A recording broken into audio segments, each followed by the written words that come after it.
have to nourish it, keep it alive. You have to come to a place like this, box, wrestle, compete strenuously. Are we insane, Teddy? What can we do? It's the only way to save the world. Whether or not it was the only way to save the world, I couldn't say. But I do know that it was the saving of me. The competitive activity started the juices flowing again. And before I knew it, I was a new man. Or maybe I had gone back to being the old one. Even Ella couldn't figure it. You want to go out again tonight? Why not? It's just every night this week. Well, I only suggested it because of you. Me? You said that after my psych reek, I became dull. I wasn't much fun anymore. There is such a thing as too much fun. I was doing my job. My job as killer. I had spotted the enemy ship and was waiting for the firing order from the base coordinator. Fire C and D. C fired, D fired. Good shooting. Come on home. I looked at the screen. This time the alien ship had not disappeared. There was a dark, motionless blot on the lower right-hand quadrant. I was filled with a great curiosity. What was this alien? I simply had to know. But it was against regulations to approach, yet I had to do it. They didn't have to know. I cut off my transmitter. I approached her quickly. She was a kind of roundish vehicle, not at all too different from my own. Who and what could be aboard her? I locked with her magnetically. I looked over her hull for the entry port. I found it. And even though I was unarmed, I lowered myself inside.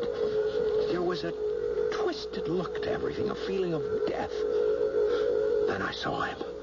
The most striking man I'd ever encountered. Raven black hair and deep green eyes. Wearing a tunic. There was a tiny trickle of blood on his forehead. You are the one Yes. I disabled your ship. You destroyed it. You're lucky you saw me first. I would have destroyed you. I have better weaponry, more firepower. My world is more advanced than yours. How do you know? Because you have not learned to read minds yet. You're reading my mind? Yes. That is how we can communicate.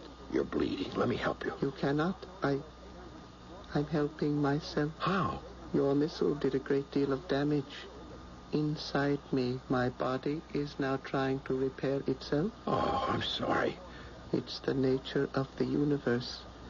Right now, my body is trying to repair itself if it can. Why don't we...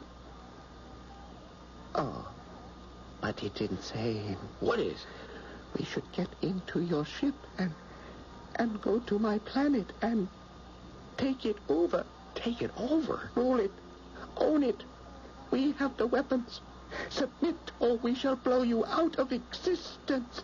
Then we'll go to your planet. We'll give them the same ultimatum. You and I, we will rule together.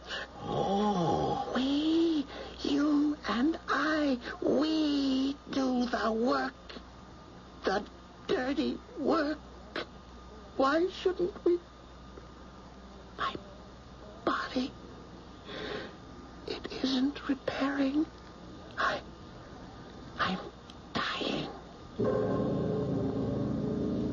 And he was dead. The most unusual man I had ever met. And I had killed him. I went back to my ship and headed for home.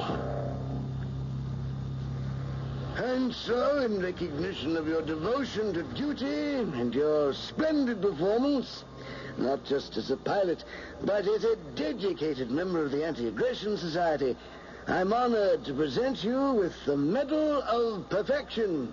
Wear it proudly. Thank you, Mr. President. But while you have given me the Medal of Perfection, I don't really own it yet, for I, like everyone else, must still strive for perfection. I thank you. A most gracious and modest speech, Commander Barrows. Mr. President, do you remember when you posted me into my present assignment? I had asked you a question. Yes, I remember. Yes, I had asked, since you are giving me the power to destroy the world, how do you know I won't do it one day? Yes. And do you remember my answer? That's the chance we must take.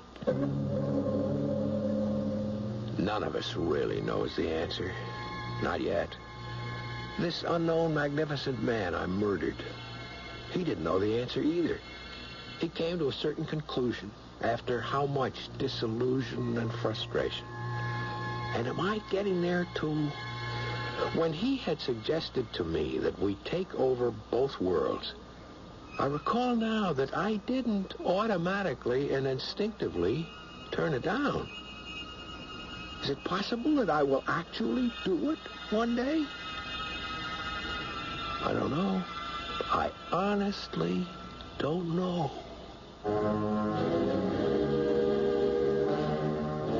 But he's thinking about it. And once you begin to flirt with a dangerous idea, it's like flirting with a dangerous woman. One thing leads to another, and before you know it, well, I shall return shortly with another insight into our story.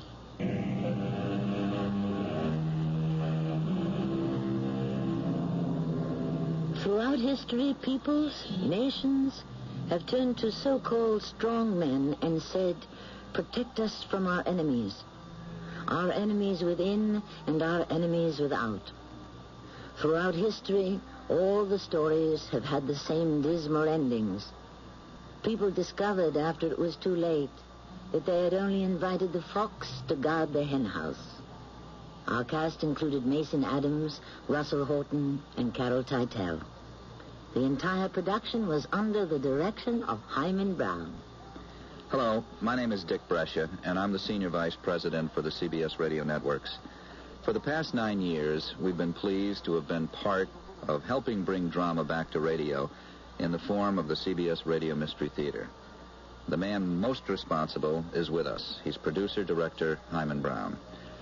These have been the happiest 9 years of my 50-year career of creating radio drama. The response to all that we've been doing has been most joyous.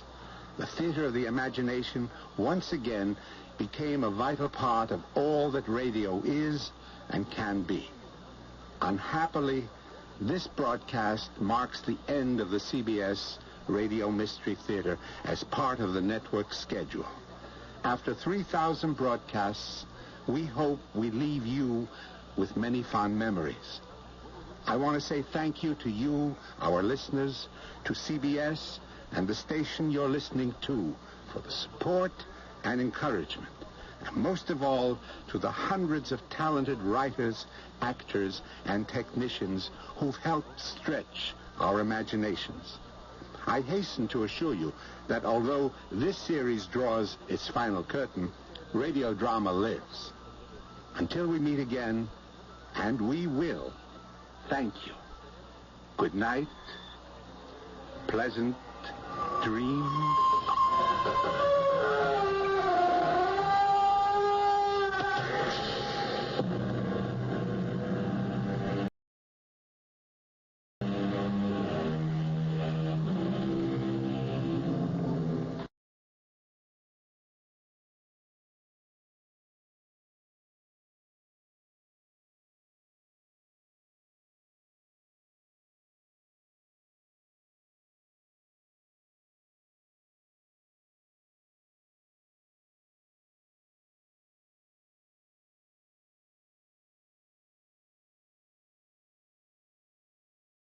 The CBS Radio Mystery Theater presents...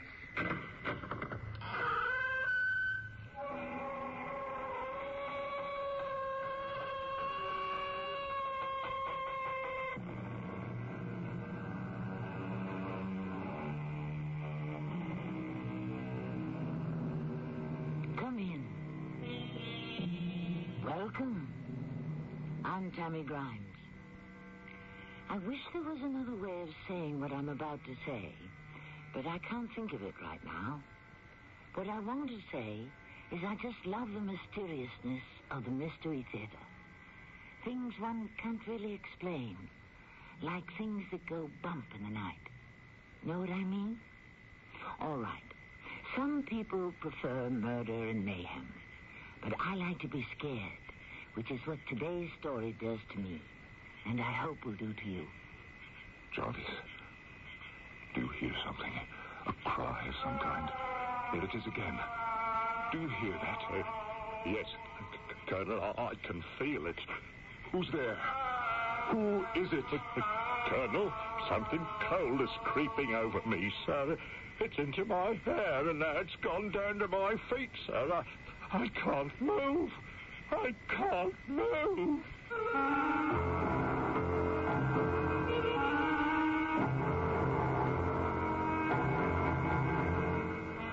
Our drama, The Voice That Wouldn't Die, was adapted especially for the Mystery Theater by G. Frederick Lewis and stars Norman Rose.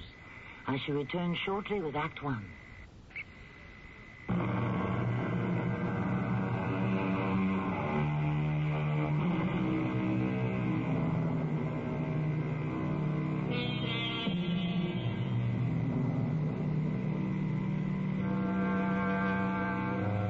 The original story of today's Mystery Theater adaptation was printed in Blackwood's magazine 101 years ago. I mention this because I don't think the events you're about to hear could happen today. They just couldn't. So try to imagine a big stone house in Scotland standing on neglected parkland, thick with prickly gorse and bracken, abandoned flower beds, and tangled underbrush. At the back, a long brick wall overgrown with creepers, behind which lie the fallen ruins of a wooden house. Got the picture? Now, let's take a look at the people. Dr. Stewart, this old house was the ideal solution for my daughter and myself. When Rowena and I moved in, it was in a sorry state, as well you remember. It's been a long time since anyone lived here at Broadmoor. I've only rented it by the year. I wouldn't buy it, mind you. It needs too much done to it. The roof leaks, the plumbing leaks, doors won't close, windows won't open. But Rowena adores Scotland. More than India. I'm not surprised. We're comfortable. I brought along a houseboy and my Indian cook, and of course Jarvis, who was my batman in the army and has taken care of us, always, and the horses. Don't tell me you brought your horses all the way from India. And why not?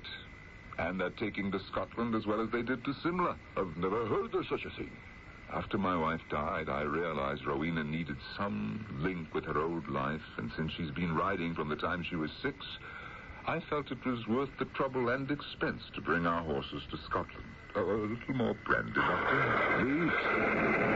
I wish Rowena weren't out. She knows this time of year sudden storms come up, but she insists on riding the moors for hours every day. I don't know how you Scottish stand this weather. Colonel, we've never known anything else. Well, here's your brandy. We have just the opposite weather in Simla. Intense heat. Well over 100 degrees in the shade. Yet Rowena was out every day riding. But now that I've retired from the service, I want her to get a good education. Riding isn't everything, you know. Edinburgh is a stone's throw. She'll get a good education in any of their schools. How old is your daughter? She was just 17 when my wife died. In another 3 months, Rowena will be 18. Oh, will you listen to that? Miss Rowena has arrived at the stables, Colonel. I think you should know she's in a frightful state. Jarvis, don't tell me she's been in an accident. Not that I know of, sir, but she's beside herself with fear and trembling. I don't know what happened to her out on the moors. She's absolutely white. The blood drained from her face, sir.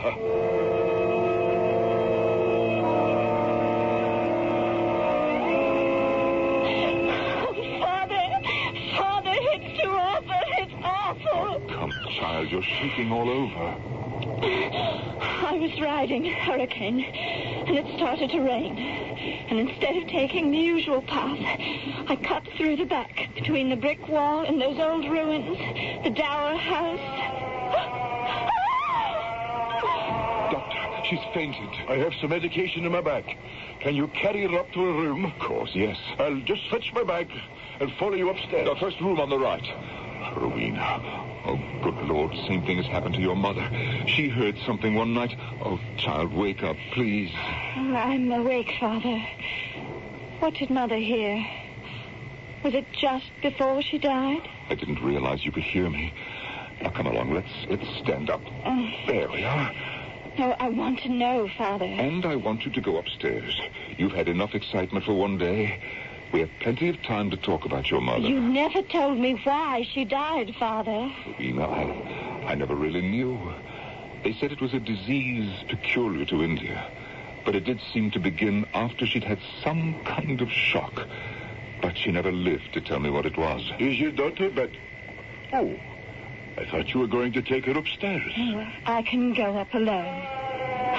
Oh, there it is again. I can hear it. No, go away, please.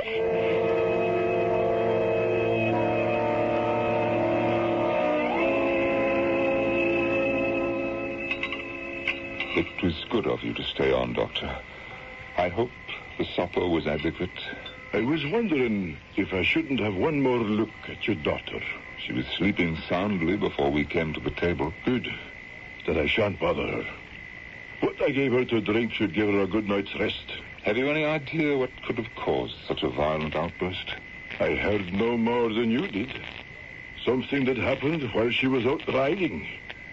What was it you were telling her about her mother? I haven't told her very much, actually. I suppose I shall have to one day. The very first clue we had that anything was wrong with my wife was one night when she told me she'd heard voices. Immediately she became quite feverish. We put her to bed. And she died 24 hours later. It was all quite mysterious and quite terrifying. And now, once more, voices appear to our little family. Don't you worry. It'll pass just as do our Scottish storms. Right now, the skies are clear, the moon is high, the storm has blown out to sea. I feel certain it's only temporary. Dr. Stewart, something does occur to me, and perhaps you can help. Anything. Do you know of a minister in the area I might talk with? When life throws these mysterious surprises at you, it never hurts to have heaven on your side.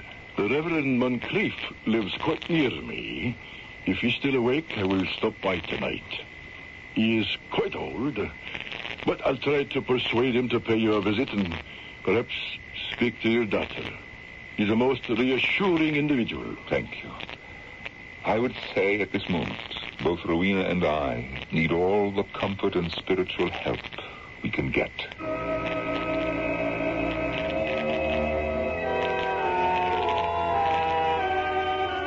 Believe me, Reverend Moncrief, I wouldn't have disturbed you at this hour if I didn't think the situation of Colonel Mortimer and his daughter most strange. Why do you say that, John? I say strange, for want of a better word. There's no doubt in my mind whatsoever the young lady is suffering from an extreme shock to her nervous system. Brought on by these voices you said she heard? Aye. As I returned to the room, I heard her exclaim she was hearing a voice again. And she kept saying, "Go away, go away." Well, do you know exactly where she heard them? She was out riding, I think, somewhere near Broadmoor. They've rented Broadmoor, have they? For a year, I believe. It's in terrible condition, but the Colonel insists they're comfortable. It's been some time since the tragedy. You mean the dower house at the back of the property that burned down? Of course. Coming from India, he probably hasn't yet heard anything about it in the neighborhood. Yeah, it's rather ancient history. Before my time. I dare say. Well, the Colonel is very anxious to meet you. But I think until his daughter is well enough to get up, if you could spare the time and drop in someday soon. I shall consult my calendar and I'll do the best I can. Thank you for stopping by, John.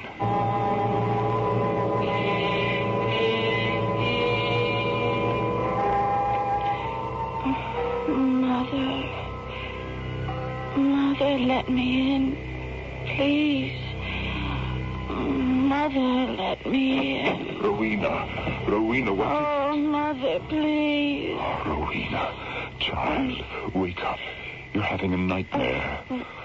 What is it? Father, is that you? Of course, it's me. Are you all right? I don't know. You were crying out in your sleep. I could hear you down the hall in my room. I was? Yes. Don't you remember? No, what was I saying? Something about your mother. Oh, can you remember exactly? Father, I'm asking you to please tell me. It's important. I don't remember exactly. I think it was... Let me in. Yes, that was it. I said, Mother, let me in. Yes, that's what it was. Oh, then it's true. It's all true. What is true, child? Oh, it doesn't matter, Father. Rowena, you mustn't keep thinking about your mother. No, I wasn't. I know. Somehow she's still alive in your mind. What they call the unconscious. You must accept the fact that she is dead. I do. I know that. You were dreaming about her, weren't you? No, I wasn't. I don't know what I was dreaming. It's all right if you don't wish to tell me. No, there's nothing to tell. I mean, nothing I could tell you that I haven't already. Thank you for coming into my room to see if I was all right. I think I'll be able to get back to sleep now. Rowena. Yes? My darling little girl. I do love you so. You're all I've got. Yes, Father. Good night.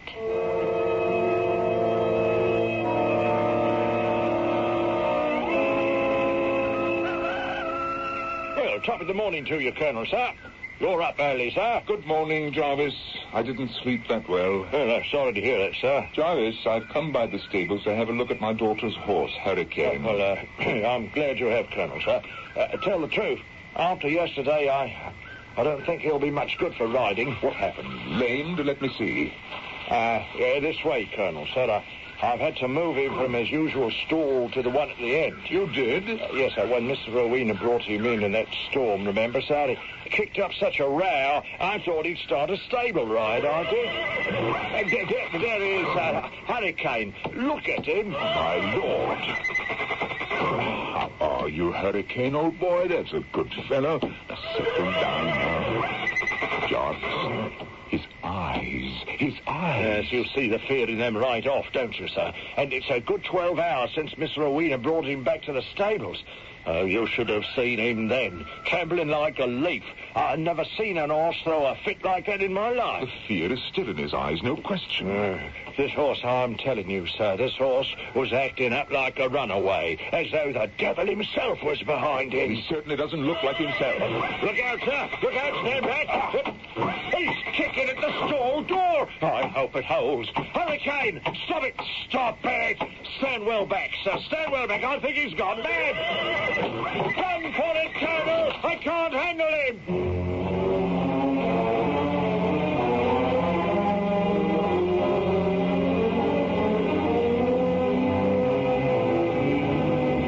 Sometimes it happens. A horse will lose its domesticated sense and revert to the original wild animal, feral and untamed. Fear can control almost any living creature, and something has most definitely frightened both horse and rider, Rowena. But what? We should learn more when I return shortly with Act 2.